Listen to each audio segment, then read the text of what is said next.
Residing in Paris during the spring and part of the summer of 1829, I there became acquainted with a Monsieur C. Auguste Dupin.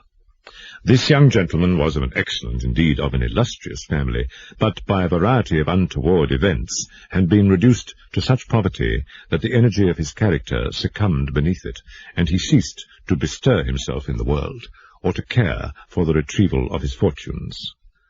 By courtesy of his creditors, there still remained in his possession a small remnant of his patrimony, and upon the income arising from this he managed, by means of a rigorous economy, to procure the necessaries of life without troubling himself about its superfluities. Books, indeed, were his sole luxuries, and in Paris these are easily obtained. Our first meeting was at an obscure library in the Rue Montmartre, where the accident of our both being in search of the same very rare and very remarkable volume brought us into closer communion. We saw each other again and again. I was deeply interested in the little family history which he detailed to me with all that candour which a Frenchman indulges whenever mere self is the theme. I was astonished, too, at the vast extent of his reading, and above all, I felt my soul enkindled within me by the wild fervour and the vivid freshness of his imagination. Seeking in Paris the objects I then sought, I felt that the society of such a man would be to me a treasure beyond price, and this feeling I frankly confided to him. It was at length arranged that we should live together during my stay in the city, and as my worldly circumstances were somewhat less embarrassed than his own, I was permitted to be at the expense of renting and furnishing, in a style which suited the rather fantastic gloom of our common temper, a time-eaten and grotesque mansion, long deserted through superstitions, into which we did not inquire, and tottering to its fall in a retired and desolate portion of the Faubourg Saint-Germain. We were strolling one night down a long, dirty street in the vicinity of the Palais Royal, when the headlines of the evening edition of the Gazette des Tribunaux arrested our attention. The paper read as follows: Extraordinary murders. This morning, about 3 o'clock, the inhabitants of the Quartier Saint-Roch were aroused from sleep by a succession of terrific shrieks, issuing apparently from the 4th story of a house in the Rue Morgue, known to be in the sole occupancy of one Madame L'Espanay and her daughter Mademoiselle Camille L'Espanay. After some delay, occasioned by a fruitless attempt to procure admission in the usual manner, the gateway was broken in with a crowbar, and 8 or 10 of the neighbours entered, accompanied by 2 gendarmes.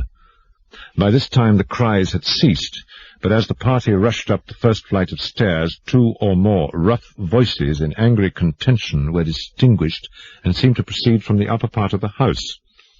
As the second landing was reached, these sounds also had ceased, and everything remained perfectly quiet. The party spread themselves and hurried from room to room. Upon arriving at a large back chamber in the 4th story, the door of which, being found locked with the key inside, was forced open, a spectacle presented itself which struck everyone present not less with horror than with astonishment. The apartment was in the wildest disorder, the furniture broken and thrown about in all directions. There was only one bedstead, and from this the bed had been removed and thrown into the middle of the floor. On a chair lay a razor besmeared with blood. On the hearth were 2 or 3 long and thick tresses of grey human hair, also dabbled in blood, and seeming to have been pulled out by the roots.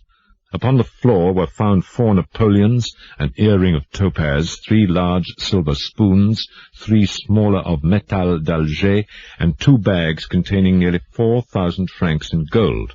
The drawers of a bureau which stood in one corner were open and had been apparently rifled, although many articles still remained in them. Of Madame L'Espanay no traces were here seen, but an unusual quantity of soot being observed in the fireplace, a search was made in the chimney, and, horrible to relate, the corpse of the daughter, head downwards, was dragged therefrom, it having been thus forced up the narrow aperture for a considerable distance. After a thorough investigation of every portion of the house, without farther discovery, the party made its way into a small paved yard in the rear of the building, where lay the corpse of the old lady, with her throat so entirely cut that upon an attempt to raise her, the head fell off. The body as well as the head was fearfully mutilated, the former so much so as scarcely to retain any semblance of humanity. To this horrible mystery there is not as yet, we believe, the slightest clue. The next day's paper had these additional particulars. The tragedy in the Rue Morgue. Many individuals have been examined in relation to this most extraordinary and frightful affair, but nothing whatever has transpired to throw light upon it. We give below all the material testimony elicited. Pauline Dubourg, laundress, deposes that she has known both the deceased for 3 years, having washed for them during that period. The old lady and her daughter seemed on good terms, very affectionate towards each other. They were excellent pay.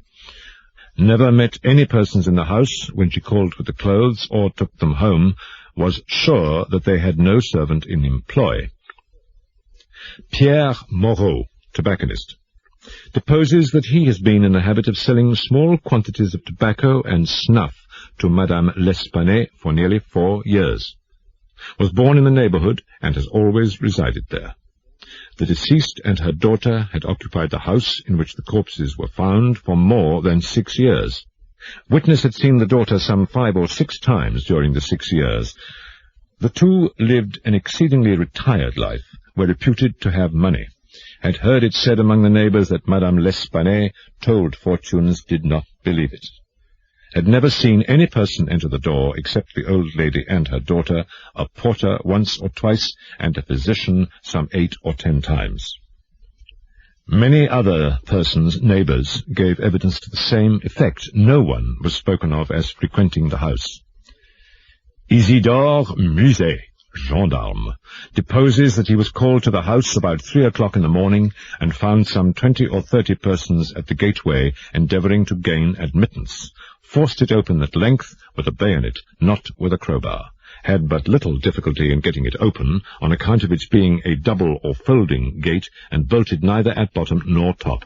The shrieks were continued until the gate was forced, and then suddenly ceased.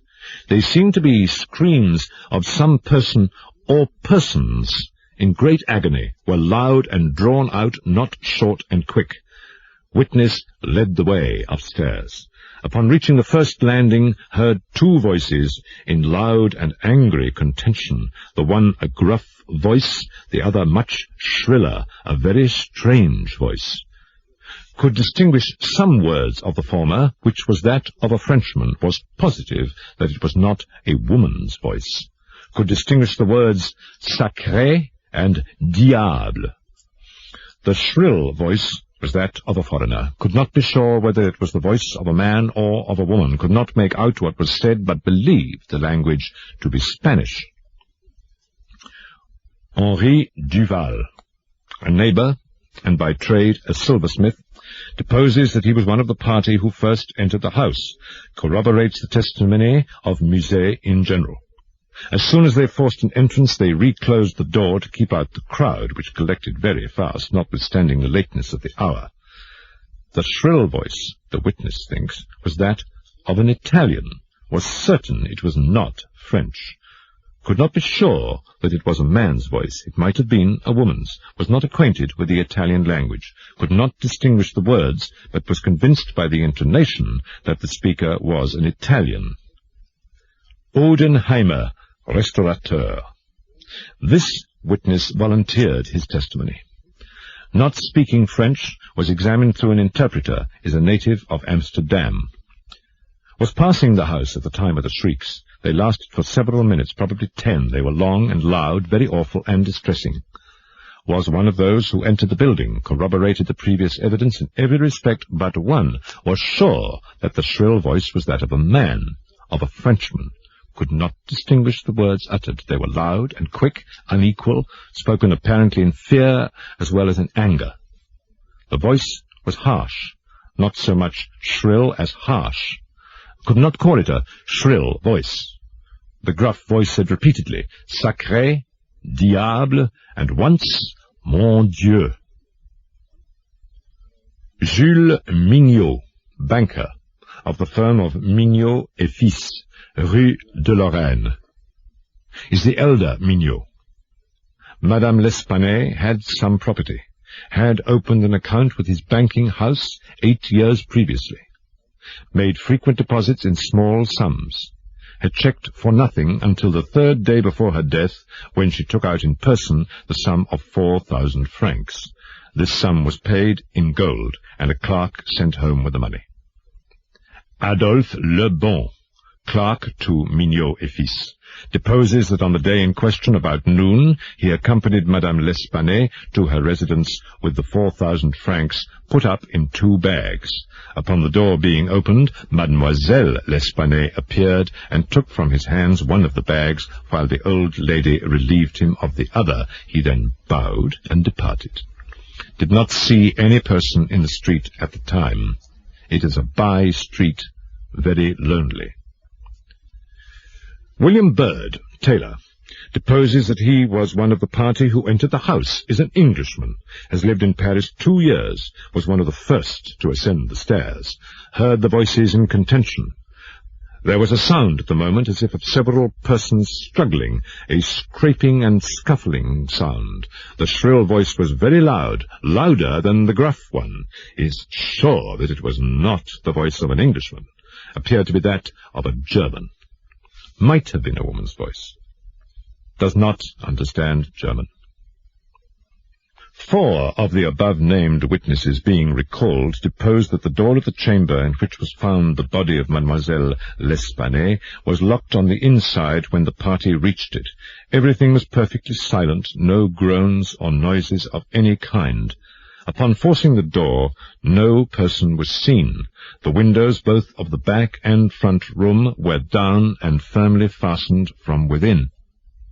The door leading from the front room into the passage was locked, with the key on the inside. There was not an inch of any portion of the house which was not carefully searched. Sweeps were sent up and down the chimneys.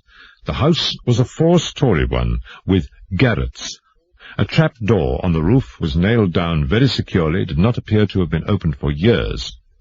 The time elapsing between the hearing of the voices in contention and the breaking open of the room door was variously stated by the witnesses. Some made it as short as 3 minutes, some as long as 5. The door was opened with difficulty. Alfonso Carcio, undertaker, deposes that he resides in the Rue Morgue, is a native of Spain, was one of the party who entered the house, did not proceed upstairs, is nervous, and was apprehensive of the consequences of agitation. Heard the voices in contention. The gruff voice was that of a Frenchman, could not distinguish what was said. The shrill voice was that of an Englishman, is sure of this. Does not understand the English language, but judges by the intonation. Alberto Montani, confectioner, deposes that he was among the first to ascend the stairs, heard the voices in question. The gruff voice was that of a Frenchman, distinguished several words. The speaker appeared to be expostulating, could not make out the words of the shrill voice, spoke quick and unevenly, thinks it the voice of a Russian. Corroborates the general testimony, is an Italian, never conversed with a native of Russia. Several witnesses recalled here testified that the chimneys of all the rooms on the 4th story were too narrow to admit the passage of a human being. By sweeps were meant cylindrical sweeping brushes, such as are employed by those who clean chimneys. These brushes were passed up and down every flue in the house. There is no back passage by which anyone could have descended while the party proceeded upstairs. The body of Mademoiselle L'Espanaye was so firmly wedged in the chimney that it could not be got down until 4 or 5 of the party united their strength. Paul Dumas, physician, deposes that he was called to view the bodies about daybreak. They were both then lying on the sacking of the bedstead in the chamber where Mademoiselle L'Espanaye was found. The corpse of the young lady was much bruised and excoriated. The fact that it had been thrust up the chimney would sufficiently account for these appearances. The throat was greatly chafed. There were several deep scratches just below the chin, together with a series of livid spots, which were evidently the impression of fingers. The face was fearfully discoloured, and the eyeballs protruded. The tongue had been partially bitten through. A large bruise was discovered upon the pit of the stomach, produced apparently by the pressure of a knee. In the opinion of Monsieur Dumas, Mademoiselle L'Espanaye had been throttled to death by some person or persons unknown. The corpse of the mother was horribly mutilated. All the bones of the right leg and arm were more or less shattered, the left tibia much splintered, as well as all the ribs of the left side, whole body dreadfully bruised and discoloured. It was not possible to say how the injuries had been inflicted. A heavy club of wood or a broad bar of iron, a chair, any large, heavy, and obtuse weapon would have produced such results if wielded by the hands of a very powerful man. No woman could have inflicted the blows with any weapon. The head of the deceased, when seen by witness, was entirely separated from the body and was also greatly shattered. The throat had evidently been cut with some very sharp instrument, probably with a razor. The evening edition of the paper stated that the greatest excitement still continued in the Quartier Saint-Roch, that the premises in question had been carefully researched and fresh examinations of witnesses instituted, but all to no purpose. A postscript, however, mentioned that the bank clerk Adolphe Lebon had been arrested and imprisoned, although nothing appeared to criminate him beyond the facts already detailed. Dupin seemed singularly interested in the progress of this affair, at least so I judged from his manner, for he made no comments. It was only after the announcement that Le Bon had been imprisoned that he asked me my opinion respecting the murders. I could merely agree with all Paris in considering them an insoluble mystery. I saw no means by which it would be possible to trace the murderer. "We must not judge of the means," said Dupin, "by this shell of an examination. The Parisian police, so much extolled for acumen, are cunning, but no more.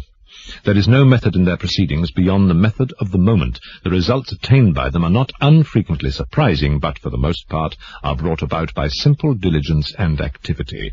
When these qualities are unavailing, their schemes fail. There is such a thing as being too profound.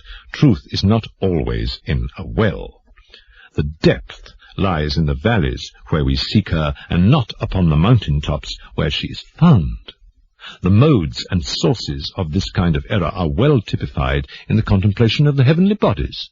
To look at a star by glances, to view it in a sidelong way by turning towards it the exterior portions of the retina, is to behold the star distinctly, is to have the best appreciation of its lustre, a lustre which grows dim just in proportion as we turn our vision fully upon it.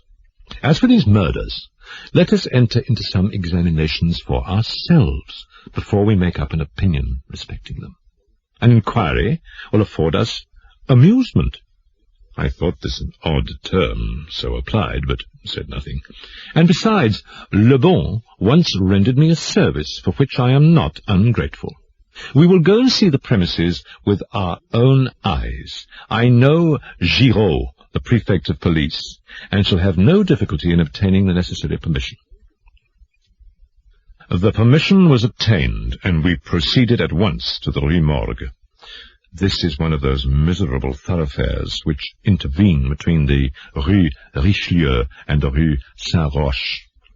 It was late in the afternoon when we reached it, as this quarter is at a great distance from that in which we resided. The house was readily found, for there were still many persons gazing up at the closed shutters with an objectless curiosity from the opposite side of the way. It was an ordinary Parisian house with a gateway, on one side of which was a glazed watch-box with a sliding panel in the window indicating a loge de concierge. Before going in, we walked up the street, turned down an alley, and then again turning, passed in the rear of the building, Dupin meanwhile examining the whole neighborhood, as well as the house, with a minuteness of attention for which I could see no possible object. Retracing our steps, we came again to the front of the dwelling, rang, and having shown our credentials, were admitted by the agents in charge. We went upstairs, into the chamber where the body of Mademoiselle L'Espanaye had been found, and where both the deceased still lay.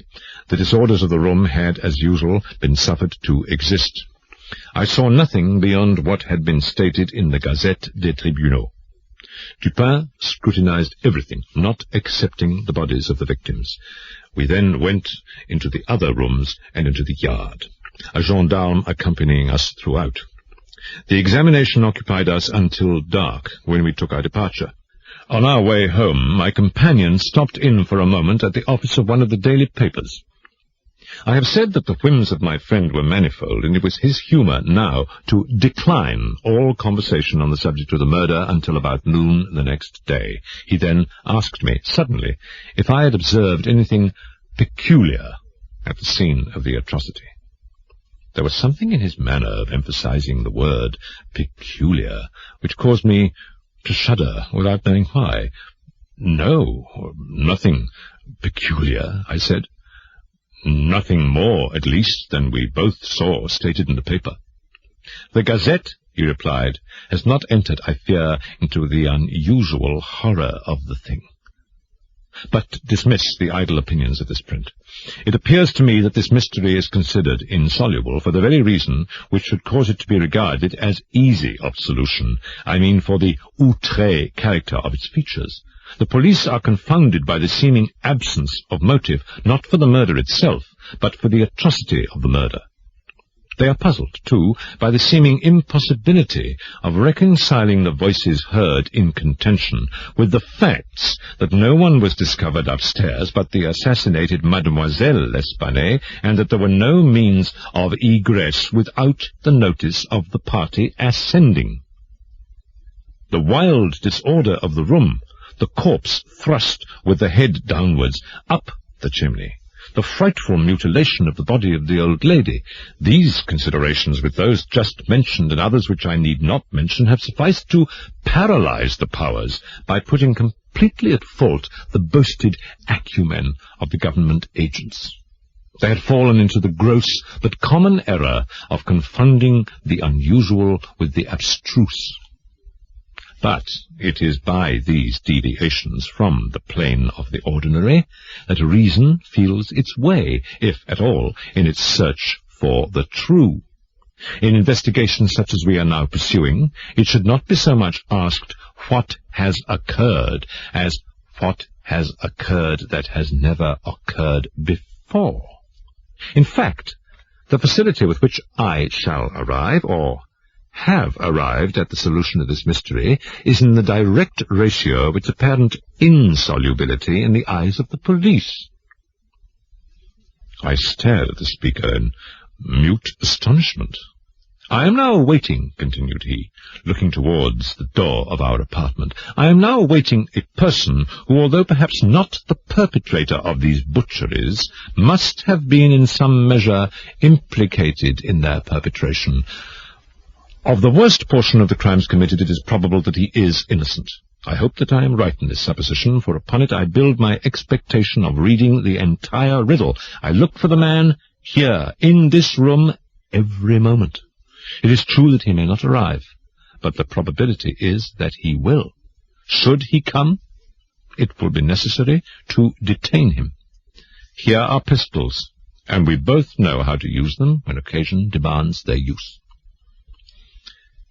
I took the pistols, scarcely knowing what I did or believing what I heard, while Dupin went on very much as if in a soliloquy. "That the voices heard in contention," he said, "by the party upon the stairs were not the voices of the women themselves was fully proved by the evidence. This relieves us of all doubt upon the question whether the old lady could have first destroyed the daughter and afterward have committed suicide.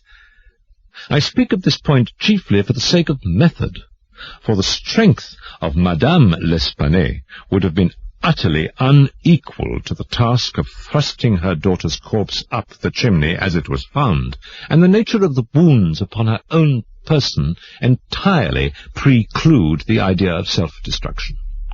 Murder, then, has been committed by some third party, and the voices of this third party were those heard in contention.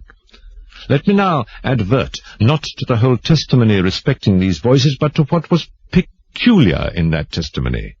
Did you observe anything peculiar about it?" I remarked that while all the witnesses agreed in supposing the gruff voice to be that of a Frenchman, there was much disagreement in regard to the shrill, or as one individual termed it, the harsh voice. That was the evidence itself, said Dupin, but it was not the peculiarity of the evidence. You have observed nothing distinctive? Yet there was something to be observed. The witnesses, as you remark, agreed about the gruff voice. They were here unanimous, but in regard to the shrill voice, the peculiarity is not that they disagreed, but that while an Italian, an Englishman, a Spaniard, a Hollander, and a Frenchman attempted to describe it, each one spoke of it as that of a foreigner. Each is sure that it was not the voice of one of his own countrymen. Each likens it not to the voice of an individual of any nation with whose language he is conversant, but the converse. The Englishman thinks it's the voice of a German, and does not understand German. The Spaniard is sure that it was that of an Englishman, but judges by the intonation altogether, as he has no knowledge of the English. The Italian believes it to be the voice of a Russian, but has never conversed with a native of Russia. Now, how strangely unusual must that voice have really been, about which such testimony as this could have been elicited, in whose tones even denizens of the 5 great divisions of Europe could recognize nothing familiar. I will now merely call your attention to 3 points. The voice is termed by one witness harsh rather than shrill. It is represented by 2 others to have been quick and unequal. No words, no sounds resembling words, were by any witness mentioned as distinguishable. Let us now transport ourselves in fancy to my inquiries in the chamber. What shall we first seek here? The means of egress employed by the murderers. It is not too much to say that neither of us believe in preternatural events. Madame and Mademoiselle L'Espanaye were not destroyed by spirits. The doers of the deed were material and escaped materially. Then how? It is clear that the assassins were in the room where Mademoiselle L'Espanaye was found, or at least in the room adjoining, when the party ascended the stairs. It is then only from these 2 apartments that we have to seek issues. The police have laid bare the floors, the ceilings, and the masonry of the walls in every direction. No secret issues could have escaped their vigilance, but not trusting to their eyes, I examined with my own. There were, then, no secret issues. Both doors leading from the rooms into the passage were securely locked with the keys inside. Let us turn to the chimneys. These, although of ordinary width for some 8 or 10 feet above the hearths, will not admit throughout their extent the body of a large cat. The impossibility of egress by means already stated being thus absolute, we are reduced to the windows. Through those of the front room no one could have escaped without notice from the crowd in the street. The murderers must have passed then through those of the back room. Now, brought to this conclusion in so unequivocal a manner as we are, it is not our part as reasoners to reject it on account of apparent impossibilities. It is only for us to prove that these apparent impossibilities are in reality not such. I proceeded to think thus. The murderers did escape from one of these windows. This being so, they could not have refastened the sashes from the inside as they were found fastened, the consideration which put a stop through its obviousness to the scrutiny of the police in this quarter. Yet the sashes were fastened. They must then have the power of fastening themselves. There was no escape from this conclusion. A concealed spring must, I now knew, exist. A careful search soon brought to light the hidden spring. I pressed it, and, satisfied with the discovery, forbore to upraise the sash. The riddle, so far, was now unriddled. The assassin had escaped through the window which looked upon the bed. Dropping of its own accord upon his exit, or perhaps purposely closed, it had become fastened by the spring, and it was the retention of this spring which had been mistaken by the police farther inquiry being thus considered unnecessary. The next question is that of the mode of descent. Upon this point I had been satisfied in my walk with you around the building. About 5 feet and a half from the casement in question there runs a lightning rod. From this rod it would have been impossible for anyone to reach the window itself, to say nothing of entering it. I observed, however, that the shutters of the 4th story were of the peculiar kind called by Parisian carpenters ferrade, a kind rarely employed at the present day, but frequently seen upon very old mansions at Lyon and Bordeaux. They are in the form of an ordinary door, a single, not a folding door, except that the upper half is latticed or worked in open trellis, thus affording an excellent hold for the hands. In the present instance these shutters are fully 3 feet and a half broad. When we saw them from the rear of the house they were both about half open, that is to say, they stood off at right angles from the wall. It is probable that the police, as well as myself, examined the back of the tenement, but if so, in looking at these ferrades in the line of their breadth, as they must have done, they did not perceive this great breadth itself, or, at all events, failed to take it into due consideration. In fact, having once satisfied themselves that no egress could have been made in this quarter, they would naturally bestow here a very cursory examination. It was clear to me, however, that the shutter belonging to the window at the head of the bed would, if swung fully back to the wall, reach to within 2 feet of the lightning rod. It was also evident that by exertion of a very unusual degree of activity and courage, an entrance into the window from the rod might have been thus effected. By reaching to the distance of 2 feet and a half, we now suppose the shutter open to its whole extent, a robber might have taken a firm grasp upon the trellis work. Letting go, then, his hold upon the rod, placing his feet securely against the wall, and springing boldly from it, he might have swung the shutter so as to close it, and, if we imagine the window open at the time, might even have swung himself into the room. I wish you to bear especially in mind that I have spoken of a very unusual degree of activity as requisite to success in so hazardous and so difficult a feat. It is my design to show you, first, that the thing might possibly have been accomplished, but secondly and chiefly I wish to impress upon your understanding the very extraordinary, the almost preternatural character of that agility which could have accomplished it. Place in juxtaposition that very unusual activity of which I have just spoken, with that very peculiar, shrill or harsh and unequal voice, about whose nationality no 2 persons could be found to agree, and in whose utterance no syllabification could be detected. At these words, a vague and half-formed conception of the meaning of Dupin flitted over my mind. I seemed to be upon the verge of comprehension, without power to comprehend, as men at times find themselves upon the brink of remembrance without being able in the end to remember. My friend went on with his discourse. Let us now revert to the interior of the room. Let us survey the appearances here. The drawers of the bureau, it is said, had been rifled, although many articles of apparel still remained within them. The conclusion here is absurd. It is a mere guess, a very silly one, and no more. How are we to know that the articles found in the drawers were not all these drawers had originally contained? Madame L'Espanaye and her daughter lived an exceedingly retired life, saw no company, seldom went out, had little use for numerous changes of habiliment. Those found were at least of as good quality as any likely to be possessed by these ladies. If a thief had taken any, why did he not take the best? Why did he not take all? In a word, why did he abandon 4,000 francs in gold to encumber himself with a bundle of linen? The gold was abandoned.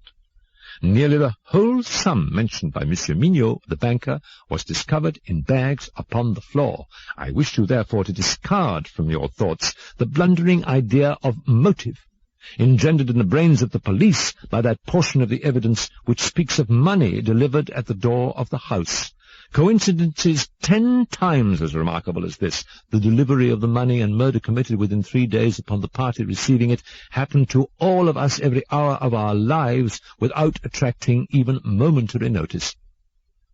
Keeping now steadily in mind the points to which I have drawn your attention, that peculiar voice, that unusual agility, and that startling absence of motive in a murder so singularly atrocious as this, let us glance at the butchery itself. Here's a woman strangled to death by manual strength and thrust up a chimney head downwards. Ordinary assassins employ no such modes of murder as this. Least of all do they thus dispose of the murdered. In the manner of thrusting the corpse up the chimney, you will admit that there was something excessively outré, something altogether irreconcilable with our common notions of human action, even when we suppose the actors the most depraved of men. Think, too, how great must have been that strength which could have thrust the body up such an aperture so forcibly that the united vigour of several persons was found barely sufficient to drag it down. Turn now to other indications of the employment of a vigour most marvellous. On the hearth were thick tresses, very thick tresses, of grey human hair. These had been torn out by the roots. You are aware of the great force in tearing thus from the head even 20 or 30 hairs together. You saw the locks in question as well as myself. Their roots, a hideous sight, were clotted with fragments of the flesh of the scalp, sure token of the prodigious power which had been exerted in uprooting perhaps 500,000 of hairs at a time. The throat of the old lady was not merely cut, but the head absolutely severed from the body. The instrument was a mere razor.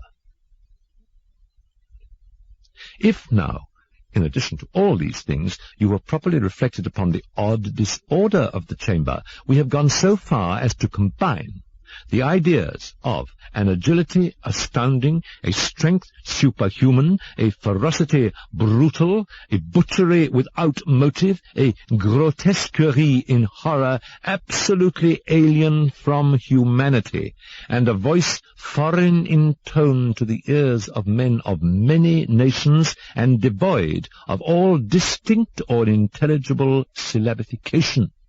What result, then, has ensued? What impression have I made upon your fancy? I felt a creeping of the flesh as Dupin asked me the question. A madman, I said, has done this deed. Some raving maniac escaped from a neighbouring maison de santé. In some respects, he replied, your idea is not irrelevant. But the voices of madmen, even in their wildest paroxysms, are never found to tally with that peculiar voice heard upon the stairs. Madmen are of some nation, and their language, however incoherent in its words, has always the coherence of syllabification. Besides, the hair of a madman is not such as I now hold in my hand. I disentangled this little tuft from the rigidly clutched fingers of Madame L'Espanaye. Tell me what you can make of it. Dupin, I said, completely unnerved, this hair is most unusual. This is no human hair. I have not asserted that it is, said he, but before we decide this point, I wish you to glance at the little sketch I have here traced upon this paper. It is a facsimile drawing of what has been described in one portion of the testimony as dark bruises and deep indentations of fingernails upon the throat of Mademoiselle L'Espanaye, and in another as a series of livid spots, evidently the impression of fingers. Attempt now to place all your fingers at the same time in the respective impressions as you see them. I made the attempt in vain. This, I said, is the mark of no human hand. Read now, replied Dupin, this passage from Cuvier. It was a minute, anatomical, and generally descriptive account of the large, fulvous orang-outang of the East Indian Islands. The gigantic stature, the prodigious strength and activity, the wild ferocity, and the imitative propensities of these mammalia are sufficiently well known to all. I understood the full horrors of the murder at once. "The description of the digits," said I, as I made an end of reading, "is in exact accordance with this drawing. I see that no animal but an orang-outang of the species here mentioned could have impressed the indentations as you have traced them. This tuft of tawny hair, too, is identical with that of the beast of Cuvier. But I cannot possibly comprehend the particulars of this frightful mystery. Besides, there were 2 voices heard in contention, and one of them was unquestionably the voice of a Frenchman." "True, and you will remember an expression attributed almost unanimously by the evidence to this voice, the expression, Mon Dieu. This, under the circumstances, has been justly characterized by one of the witnesses, Montani the confectioner, as an expression of remonstrance or expostulation. Upon these 2 words, therefore, I have mainly built my hopes of a full solution of the riddle. A Frenchman was cognizant of the murder. It is possible, indeed it is far more than probable, that he was innocent of all participation in the bloody transactions which took place. The orang-outang may have escaped from him, he may have traced it to the chamber, but under the agitating circumstances which ensued, he could never have recaptured it. It is still at large. I will not pursue these guesses, for I have no right to call them more, since the shades of reflection upon which they are based are scarcely of sufficient depth to be appreciable by my own intellect, and since I could not pretend to make them intelligible to the understanding of another. We will call them guesses, then, and speak of them as such. If the Frenchman in question is indeed, as I suppose, innocent of this atrocity, this advertisement which I left last night upon our return home at the office of Le Monde, a paper devoted to the shipping interest and much sought by sailors, will bring him to our residence." He handed me a paper, and I read thus: "Caught in the Bois de Boulogne, early in the morning of the 10th instant, the morning of the murder, a very large tawny orang-outang of the Bornese species. The owner, who is ascertained to be a sailor belonging to a Maltese vessel, may have the animal again upon identifying it satisfactorily and paying a few charges arising from its capture and keeping. Call at number 33 Rue Dunot, Faubourg Saint-Germain." "How was it possible," I asked, "that you should know the man to be a sailor and belonging to a Maltese vessel?" "I do not know it," said Dupin. "I am not sure of it. Here, however, is a small piece of ribbon, which from its form and from its greasy appearance has evidently been used in tying the hair in one of those long queues of which sailors are so fond. Moreover, this knot is one which few besides sailors can tie, and is peculiar to the Maltese. I picked the ribbon up at the foot of the lightning rod. It could not have belonged to either of the deceased. Now, if after all I am wrong in my induction from this ribbon that the Frenchman was a sailor belonging to a Maltese vessel, still I can have done no harm in saying what I did in the advertisement. If I am in error, he will merely suppose that I have been misled by some circumstance into which he will not take the trouble to inquire. But if I am right, a great point is gained. Cognizant, although innocent, of the murder, the Frenchman will naturally hesitate about replying to the advertisement, about demanding the orang-outang. He will reason thus: I am innocent, I am poor, my orang-outang is of great value, to one in my circumstances a fortune of itself. Why should I lose it through idle apprehensions of danger? Here it is, within my grasp. It was found in the Bois de Boulogne, at a vast distance from the scene of that butchery. How can it ever be suspected that a brute beast should have done the deed? Should I avoid claiming a property of so great value, which it is known that I possess, I will render the animal, at least, liable to suspicion. It is not my policy to attract attention either to myself or to the beast. I will answer the advertisement, get the orang-outang, and keep it close until this matter has blown over. At this moment we heard, A step upon the stairs. "Be ready," said Dupin, "with your pistols, but neither use them nor show them until at a signal from myself." The front door of the house had been left open, and the visitor had entered without ringing and advanced several steps upon the staircase. Now, however, he seemed to hesitate. Presently we heard him descending. Dupin was moving quickly to the door when we again heard him coming up. He did not turn back a second time, but stepped up with decision and rapped at the door of our chamber. "Come in," said Dupin, in a cheerful and hearty tone. A man entered. He was a sailor, evidently, a tall, stout, and muscular-looking person, with a certain daredevil expression of countenance not altogether unprepossessing. His face, greatly sunburnt, was more than half hidden by whisker and mustachio. He had with him a huge oaken cudgel, but appeared to be otherwise unarmed. He bowed awkwardly and bade us good evening in French accents, which, although somewhat Neufchâtelish, was still sufficiently indicative of a Parisian origin. "Sit down, my friend," said Dupin.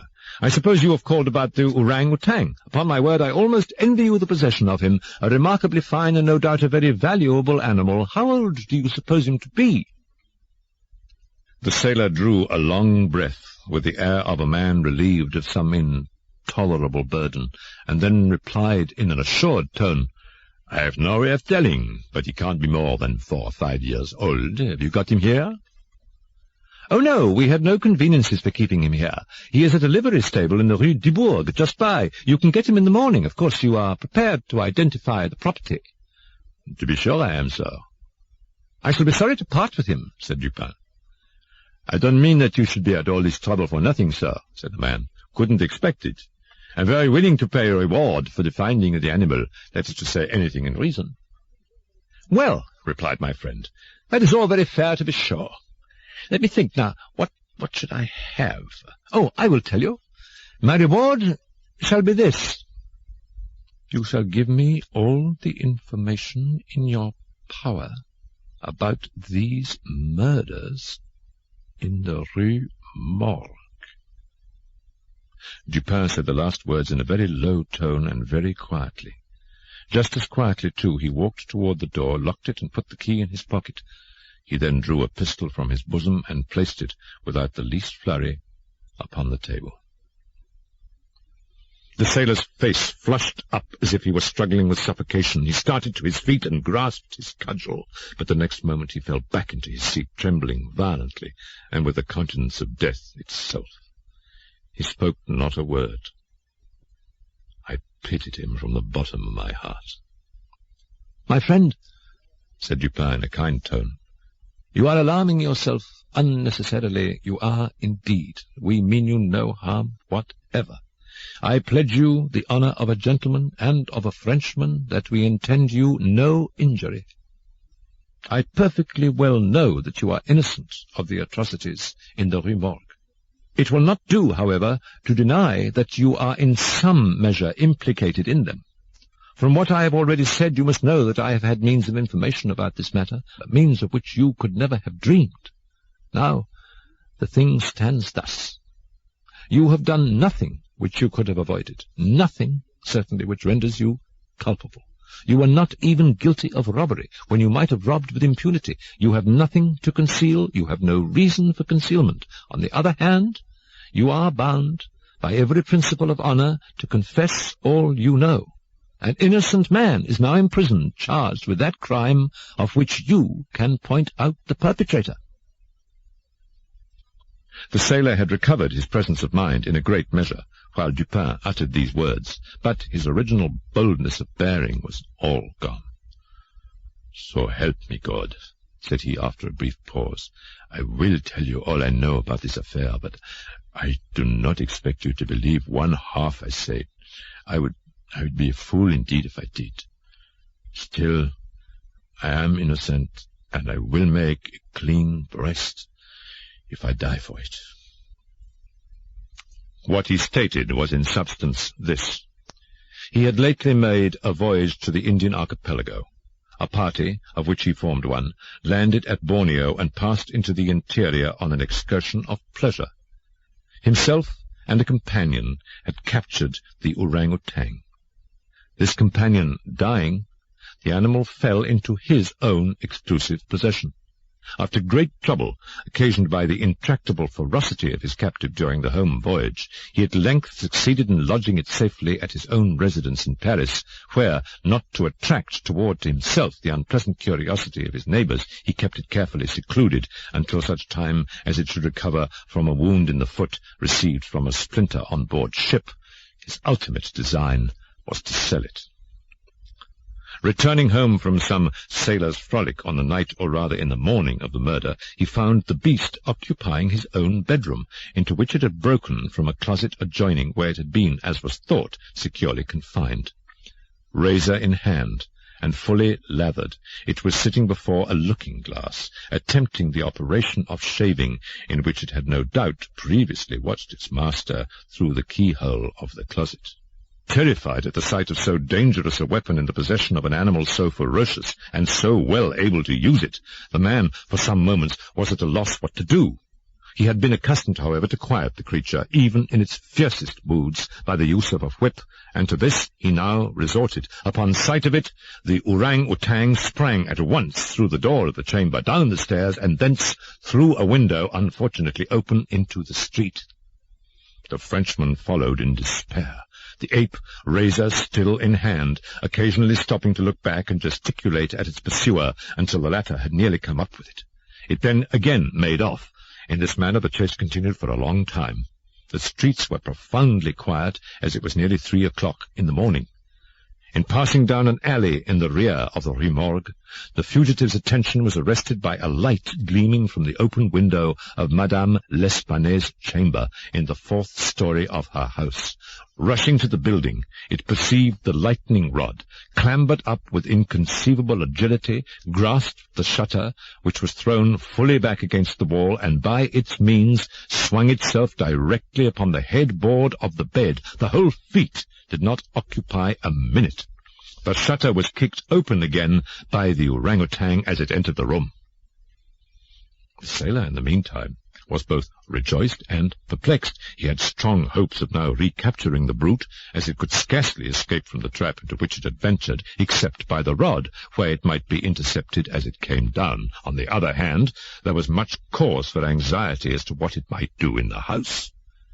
This latter reflection urged the man still to follow the fugitive. A lightning rod is ascended without difficulty, especially by a sailor. But when he had arrived as high as the window, which lay far to his left, his career was stopped. The most that he could accomplish was to reach over so as to obtain a glimpse of the interior of the room. At this glimpse he nearly fell from his hold through excess of horror.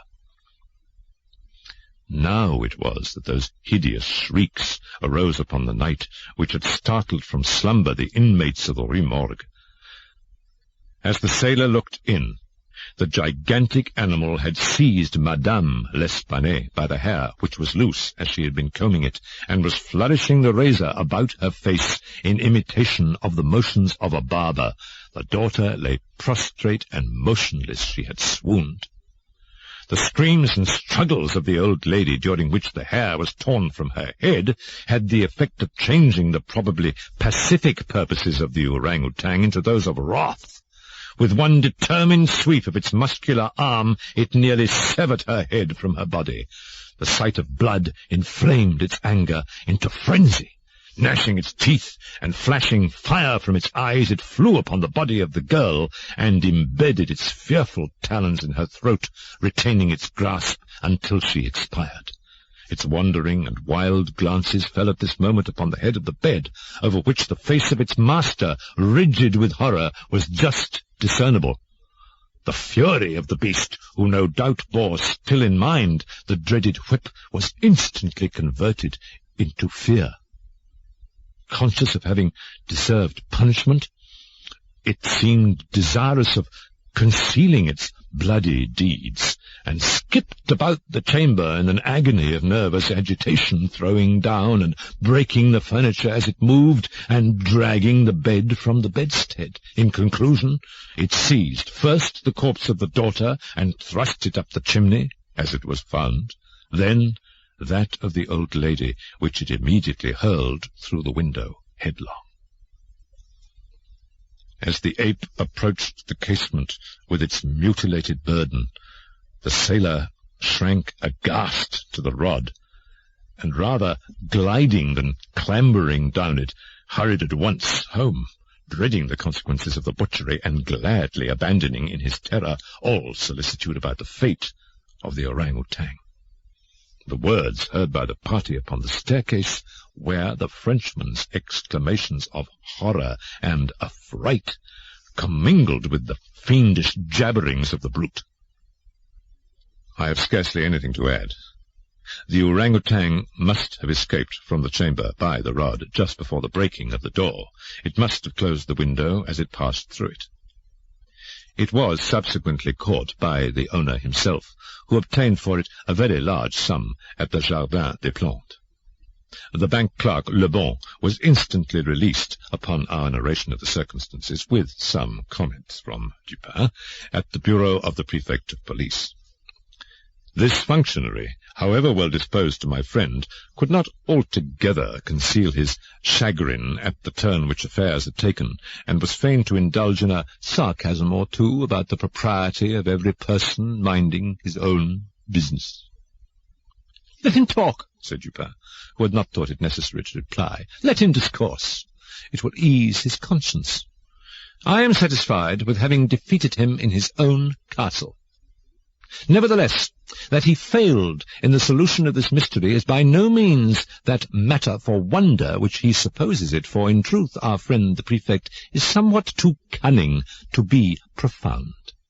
In his wisdom is no stamen. It is all head and no body, like the pictures of the goddess Laverna, or at best all head and shoulders, like a codfish.